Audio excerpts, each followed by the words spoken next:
Israel is at war. We didn't want this war. It was forced upon us in the most brutal and savage way. But though Israel didn't start this war, Israel will finish it. Once the Jewish people were stateless. Once the Jewish people were defenseless. No longer. Hamas will understand that by attacking us, they've made a mistake of historic proportions. We will exact a price that will be remembered by them and Israel's other enemies for decades to come. The savage attacks that Hamas perpetrated against innocent Israelis are mind-boggling, slaughtering families in their homes, massacring hundreds of young people at an outdoor festival, kidnapping scores of women, children, and elderly, even Holocaust survivors. Hamas terrorists bound, burned, and executed children. They are savages. Hamas is ISIS. And just as the forces of civilizations united to defeat ISIS, the forces of civilization must support Israel in defeating Hamas. I want to thank President Biden for his unequivocal support.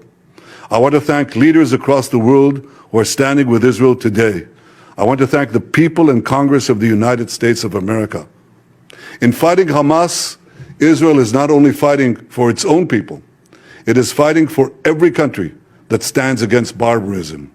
Israel will win this war, and when Israel wins, the entire civilized world wins. אזרחי ישראל, אנחנו ביום השלישי למערכה.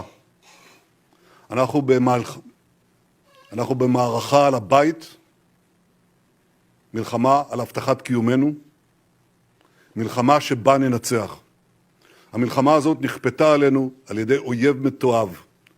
חיות אדם שחוגגים רצח נשים, ילדים וקשישים.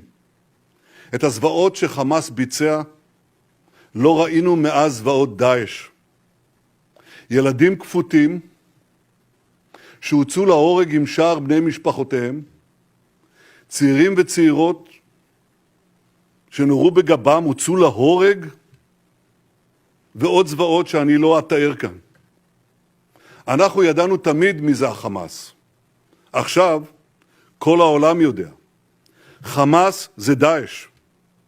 ונכריע אותו בדיוק כפי שהעולם הנאור הכריע את דאעש.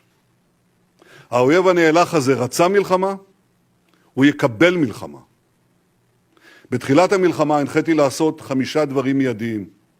פעולה ראשונה, לטהר את היישובים ולהדוף כל כניסה של אויב לשטחנו. הקרבות האלה עדיין מתנהלים. מספר מחבלים שפלים עדיין נמצאים בתוכנו, וכוחותינו עובדים מסביב לשעון כדי לחסלם. פעולה שנייה שמתבצעת ברגעים אלה, לעבור להתקפה מסיבית נגד חמאס בעוצמה שלא הייתה כמותה. פעולה שלישית, לבצר את יתר החזיתות, בגבול הצפון מול חיזבאללה, ביהודה ושומרון ובתוך מדינת ישראל. אני מחבק את הלוחמים והלוחמות, את כל אנשי הביטחון וההצלה, שפועלים באומץ לב בלתי רגיל, גם ברגעים אלה, בכל החזיתות הללו, ומחרפים את נפשם כדי לשמור על מדינת ישראל. פעולה רביעית, המשך העצמת התמיכה הבינלאומית, שאותה התחלתי לגייס עם פרוץ המערכה בשבת, כדי לשמר את מרחב הפעולה שלנו נגד אויבינו. פעולה אחרונה, מבחינתי בעלת חשיבות עליונה, לבסס את האחדות בעם. הפילוג בתוכנו נגמר. כולנו מאוחדים. וכשאנחנו מאוחדים, אנחנו מנצחים. העם מאוחד, ועכשיו ההנהגה צריכה להתאחד. אני קורא למנהיגי האופוזיציה להקים מיד ממשלת חירום לאומית ללא תנאים מוקדמים, כפי שהוקמה עם מנחם בגין ערב מלחמת 6 הימים.